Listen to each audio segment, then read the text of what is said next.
السلام علیکم حضور۔ حضور یہ ملفوظات جلد دہم صفحہ 229-230 میں حضرت مسیح علیہ السلام کے الفاظ ہیں۔ صوفیاء نے لکھا ہے کہ جو شخص کسی شیخ یا رسول اور نبی کے بعد خلیفہ ہونے والا ہوتا ہے تو سب سے پہلے خدا کی طرف سے اس کے دل میں حق ڈالا جاتا ہے۔ جب کوئی رسول یا مشائخ وفات پاتے ہیں تو دنیا پر ایک زلزلہ آ جاتا ہے اور وہ ایک بہت ہی خطرناک وقت ہوتا ہے، مگر خدا تعالیٰ کسی خلیفہ کے ذریعہ اس کو مٹاتا ہے اور پھر گویا اس امر کا اثر نو اس خلیفہ کے ذریعے اصلاح و استحکام ہوتا ہے۔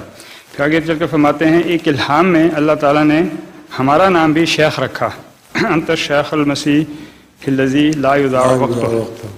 تو یہ شیخ حضور کی تعریف شیخ یہ ہے، ایک تو شیخ ذات ہے نا، ہندوؤں سے جو مسلمان ہوتے ہیں ان کو، اور عربوں میں شیخ کا لفظ عزت کے لیے ہوتا ہے، اور بزرگ انسان کو شیخ کہتے ہیں، معزز انسان کو شیخ کہتے ہیں۔ تو حضرت مسیح موعود علیہ السلام کو شیخ آپ کی بزرگی کی وجہ سے کہا گیا ہے۔ ٹھیک ہے، ٹھیک ہے جزاک اللہ۔ اور لا یضاع وقت ہو تو واضح ہے، اتنا کام کیا آدمی کہ اپنے کے اکیلے کہ حیران رہ جاتا ہے۔ بعض لوگ تو 100 زندگیوں میں بھی اتنا کام نہیں کرتے۔